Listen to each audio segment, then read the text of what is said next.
Hello everyone, अपना competitive कॉर्नरमध्ये सर्वांचे स्वागत आहे. काल जी न्यूज आली आणि काल जो प्रकार घडला त्याबद्दल सर्वांना माहितीच आहे की नेमके आंदोलन झाले वगैरे काय त्याबद्दल काही मला सांगायचे नाहीये. परंतु महत्त्वाचे म्हणजे जे अभ्यास करणारे विद्यार्थी आहे ना त्यांना यामुळे खूप डिस्टर्बन्स झाला असेल. नेमके जे प्रॉपर आता ॲज अ सीनियर स्टुडंट्स आम्ही सजेशन देऊ शकतो कारण की मागच्या इयरला लास्ट इयर आमच्यासोबत जे घडलं ना आम्हाला प्रॉपर कॉलेजेस झाले नव्हते. फक्त 1 ते 2 तुमचे तरी काही ना काही प्रकारे कॉलेजेस झाले होते आणि त्यामुळे तरी देखील एक्झाम्स कॅन्सल व्हायचं किंवा ऑनलाईन व्हायचं असं म्हणजे मागणी होती ना स्टुडंटची काही, परंतु शक्यतो मोस्ट ऑफ द केसेसमध्ये एक्झाम्स ऑफलाईन होण्याचे चान्सेस आहे. फक्त सध्या पोस्टपोन होण्याचं डिसिजन आहे. म्हणजे सध्या 15 फेब्रुवारीपर्यंत थोडा बोर्डाने देखील टाईम मागितलेला आहे, की 15 फेब्रुवारीला ते त्यांचं डिसिजन कळवतील नेमके काय होतील. पण शक्यतो एक्झाम्स होण्याचीच पॉसिबिलिटी आहे तुमची. नेमके नेमके आता एक्झाम्स काही असो, बोर्ड्स कॅन्सल सुद्धा होऊ शकते किंवा काही सुद्धा होऊ शकते. हे आपल्याला सांगता येत नाही ऐन वेळेस काय होईल. दिनेश सर तर भरपूर सपोर्ट करतातच. जर सर्व स्टुडंटची इच्छा असेल तर तसं करतील देखील ते सर. तर ठीक आहे ना. तर महत्त्वाच्या मुद्द्यावर येऊया. सी तर 100% होतीच ना. मग नेमका अभ्यास याचा अभ्यास सी-ई-टीवर याचा इफेक्ट पडतो बरं का. खूप फरक पडतो खूप. सध्या जो अभ्यास करतो त्याला सी जस्ट इझी जाते, जस्ट इझी. पण सध्या जर एखाद्याने क्लिअर अभ्यास केला नाही ना, लास्ट त्याला थोडासा लोड येतो कंपॅरेटिव्हली. असं जर अभ्यास कंटिन्यू जर ठेवला तर सी-ई-टीला काहीही प्रॉब्लेम येत नाही. म्हणजे आता अभ्यास नेमका करायचा काय? एक तर तुम्हाला बोर्डवरती काही पॉइंट दिसतात, एक्झाम स्ट्रेस, कन्फ्युजन, डिस्टर्बन्स देखील होतोय सध्या. हा डिस्टर्बन्स कमी करण्याचा प्रयत्न करा. शक्यतो आहे ना, दिनेश सर यांचे न्यूज चॅनेल फॉलो करा. आता मी म्हणत नाही बाकीचे देखील करा, परंतु थोडं न्यूजकडे लक्ष देण्यापेक्षा एक अभ्यासाकडे तुमचं लक्ष ठेवणं गरजेचंच आहे बरं का आता. अभ्यास जर प्रॉपर ठेवला ना, अभ्यास कधीही तुमचा वायाला जाणार नाही स्टुडंट्स. काहीही वायाला जाणार नाही अभ्यास. तुम्ही केलेला सी-ई-टीला सर्व काही कामं येणार आहे. फर्स्ट मी तुम्हाला ह्या व्हिडिओ स्ट्रॅटेजी सांगतो, की कशाप्रकारे तुम्ही तुमचा स्ट्रेस, टेन्शन सर्व काही रिलॅक्स होऊ शकता. म्हणजे एक प्रॉपर तुमचा अभ्यास राहील. आता आत्तापर्यंत तुमची सिच्युएशन वेगवेगळी असेल. काही स्टुडंटनी सर्व सिलेबस कंप्लीट केलेला असेल, काही स्टुडंटचा काही अभ्यास झालेला देखील नसेल, काहींचा सुरू असेल. परंतु माझं सर्वांसाठी एकच सजेशन आहे, की फर्स्ट ऑफ ऑल आता ॲज अ स्ट्रॅटेजी बेस्ट कोणती राहते सांगू का? म्हणजे त्याने ना झिरो लेव्हल ऑफ स्ट्रेस असतो. झिरो लेव्हल ऑफ स्ट्रेस असं म्हणता येईल. जो फेव्हरेट सब्जेक्ट आहे ना, आता मोस्ट कॉमन पी-सी-एम आणि बी याच्यापैकी कोणता ना कोणता तरी एक favourite subject most of the केसमध्ये स्टुडंटचा असतो. मग कोणताही असो, फिजिक्स काहींचा असतो, काहींना केमिस्ट्री, मॅथ, बायो. जो फेव्हरेट सब्जेक्ट आहे ना, तो तुम्ही ऑलमोस्ट सर्वांनी त्याचा स्टडी केलेलाच असेल बरं का. जे सर्व अभ्यासू विद्यार्थी आहेत ना, त्यांनी त्या फेव्हरेट सब्जेक्टचा अभ्यास केलेला असेलच. तो सब्जेक्टवरती आहे ना, इतका 100% तुम्हाला हे पाहिजेच, कॉन्फिडन्स स्ट्राँग पाहिजेच. ॲज अ माझा मॅथवर इतका कॉन्फिडन्स स्ट्राँग होता, की बोर्ड्स होण्याच्या अगोदर देखील मी सी सुद्धा एक्झाम्पल्स कोणतं आलं तरी मोस्ट ऑफ द केसेसमध्ये म्हणजे परफेक्ट कन्सेप्ट वगैरे सर्व काही क्लिअर केलं.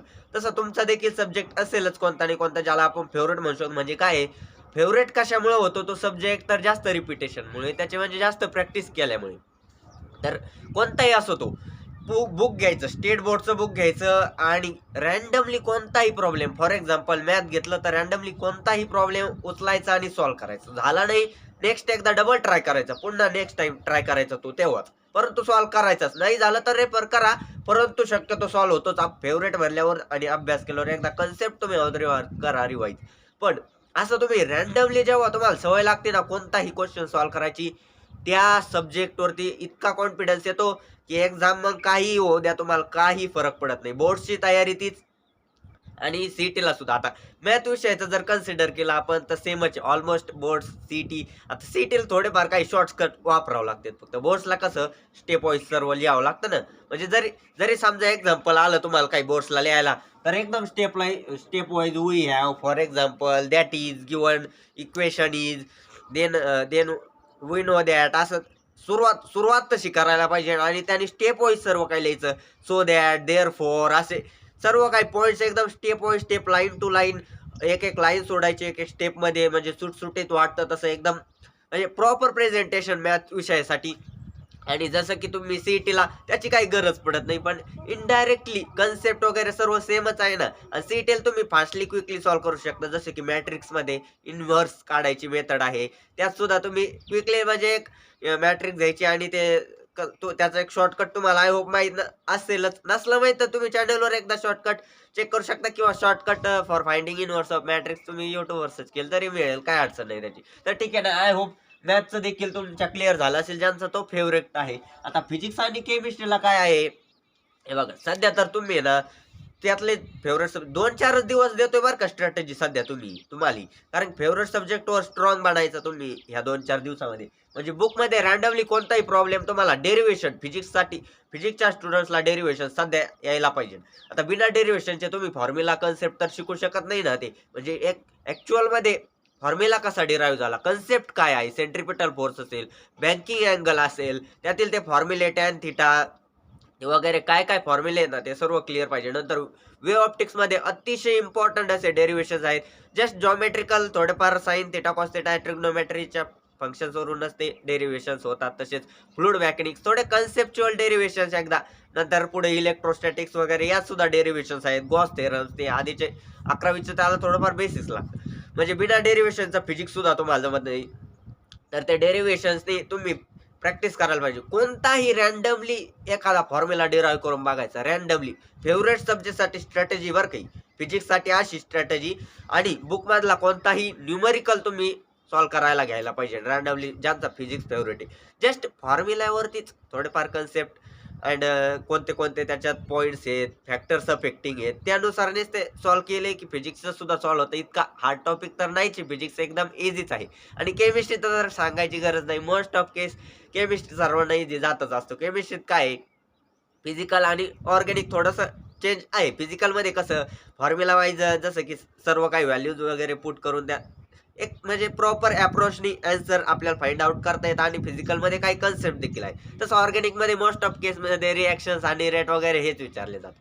म्हणजे ते तसं एक्झरसाइजमध्ये सर्व काही आहेच बरं का. एक्झरसाइजमधला तुम्ही रँडमली एखादा क्वेश्चन घ्यायचा आणि तो सॉल्व्ह करून बघायचा. केमिस्ट्रीमध्ये सुद्धा सेम. आणि बायोलॉजीचा आता as a me bio student नव्हतो, PCMचा स्टुडंट होतो. मला पण जास्त काही सांगता यायचं नाही. परंतु एवढं सजेशन राहील कारण की बोर्डसाठी मी देखील बायोलॉजीचा स्टडी केला होता. जर तुमचा फेवरेट सब्जेक्ट असेल ना तो, तर तुम्ही जस्ट ते कन्सेप्ट रिवाइज करायला पाहिजे की कोणत्या चॅप्टरमध्ये आपल्याला काय काय आहे, काय काय शिकलेलं आहे, टॉपिक्स काय आहे. फॉर एक्झाम्पल मला चॅप्टर हर्टचा अजून देखील आठवतो. कार्डियक सायकल वगैरे काय काय असेल ते, स्ट्रोक्स वगैरे, हर्टची डायग्राम्स वगैरे भरपूर काय होतं. नंतर एक 5व्या नंबरचं origin and evolution of life, त्यातली काही कन्सेप्ट्स होत्या, थेरीज होत्या. म्हणजे असे काही चॅप्टर्स, इनहेरिटन्स अँड व्हेरिएशन सारखे चॅप्टर्स होते ज्याच्यात की काय होतं, त्या थोड्याफार काही टर्म्स होत्या की ज्या क्लिअर झाल्या की चॅप्टरचा जास्त काही भीती देखील राहत नाही. म्हणजे तुम्ही बायोलॉजीचं देखील आहे ना एक कन्सेप्ट एकदा माइंडमध्ये रिवाइज करून बघा बिना पुस्तकाचं, की ह्या चॅप्टरमध्ये आपण हे शिकलो, यात असे असे कन्सेप्ट आहे. असं एकदा तुम्ही जस्ट डोळे बंद करून जरी रिवाइज करण्याचा प्रयत्न केला ना, बायोलॉजीला मेमराईज करण्याचा प्रयत्न केला ना, एक कॉन्फिडन्स स्ट्रॉंग होतो. म्हणजे 2-4 दिवसातच तुम्ही ना एक काही एक तुमचा जो फेवरेट सब्जेक्ट आहे ना सध्या इतका क्लिअर करायचा आहे 2-4 दिवसात. म्हणजे तोच करायचा असं म्हणत नाही मी. बाकीचा अभ्यास तुमचा चालू द्या. पण थोडंफार लक्ष देऊन एक क्लिअर कट केला का तुम्ही, मग काय होईल, डायरेक्ट एक्झाम जेव्हा येईल ना तुमची बोर्डची 10-15 दिवस अगोदर तर कळलंच ना कधी असली तरी. डायरेक्ट तेव्हा जरी केला ना तो फेवरेट सब्जेक्ट, फक्त म्हणजे नोट्स तर तुमच्या असतीलच ना फेवरेट सब्जेक्टच्या, तरीही काही अडचण नाही. आता म्हणजे मध्ये काही काही करायचंच नाही का, थोडी थोडी प्रॅक्टिस करून ठेवायचीच. पण एक परफेक्शन म्हणतो मी, परफेक्शन आणा तुमच्या फेवरेट सब्जेक्टला. ही फर्स्ट स्ट्रॅटेजी राहील तुमची. आणि नेक्स्ट मग आहे ना मी सांगणारच आहे की ऑल केसेसमध्ये कोणत्याच टाईपचे स्टुडंट, हे सर्वात फेवरेट फर्स्ट स्ट्रॅटेजी स्टेप सांगितली. नंतर ज्यांचं मॅथ झालंय किंवा बायो झालंय, अदर सब्जेक्ट करायचे किंवा फिजिक्स तर येतंय, मॅथला डिफिकल्ट जाते, म्हणजे असे केसेस भरपूर पॉसिबिलिटी डिस्कस करणार आहोत आपण. आता व्हिडिओच्या लास्ट पॉईंटला आहोत. मी सुरुवातीला सांगितलेले नाहीये तरी सांगतो की आपण एक बॅच लॉन्च केलेली आहे, स्पेशल बॅच. सुरुवातीला नाही सांगितलं मी, आता सांगतोय. शेवटपर्यंत आय होप पाहत असतील. स्पेशल बॅचची ना लिंक देत नाही, डिस्क्रिप्शनमध्ये एक व्हॉट्सअप ग्रुप देतो. व्हॉट्सअप ग्रुप नाही, गुगल फॉर्मची लिंक देतो. तुम्ही काय करा, त्या गुगल फॉर्मला फिलअप करा. गुगल फॉर्मला फिलअप केलं, तिथं कॉन्टॅक्ट नंबर वगैरे, तर मग काही म्हणजे ते CET-साठी स्पेशल बॅच आहे. तसं बोर्ड्सला आहे ना मी काय करतो, ते थोडे दर संडेला गुगल मीटिंग घेतो, म्हणजे थोडंफार डिस्कस करतो त्यांचे डाऊट्स वगैरे. तर आय होप तुम्ही ते स्पेशल फ्री ऑफ कॉस्ट आहे तसं बरं का, काही चार्जेस वगैरे नाही सध्या ते स्पेशल बॅचचे. पण स्पेशल बॅचला एक कंडिशन आहे मात्र, की त्यासाठी आहे ना तुम्ही एलिजिबल पाहिजे. म्हणजे एक छोटीशी टेस्ट घेण्यात येईल, इझी आपली इझीच असणार, जास्त काही हार्ड्स नव्हती सुद्धा. आता इन शॉर्ट त्या स्पेशल बॅचमधल्या काही स्टुडंट्सला तर आउट ऑफच मार्क्स होते त्या टेस्टला. म्हणजे इतके काही हार्ड नाहीये ती टेस्ट, ईझी आहे. ऑलमोस्ट 20+ स्टुडंट्स देखील आहेत त्या स्पेशल बॅचमध्ये सध्या. तर तुम्ही सुद्धा जॉइन व्हायचं असेल तर Google फॉर्म फिलअप करा. नेक्स्ट व्हिडिओमध्ये त्याची मोर डिटेल्स देतो मी सध्या. तर ठीक आहे ना फ्रेंड्स, एवढंच सांगायचं होतं. Wish you all the best. Tension घेण्याची गरज नाही. अभ्यासावरती फोकस ठेवा, जे अभ्यासू विद्यार्थी आहेत ना. आणि तुम्हाला जसं सांगितलं तुमचा फेव्हरेट सब्जेक्ट क्लिअर करा. नेक्स्ट स्ट्रॅटेजी तुम्हाला नेक्स्ट व्हिडिओ देण्यात येईलच लवकरच. तर wish you all the best. Thank you. Bye bye.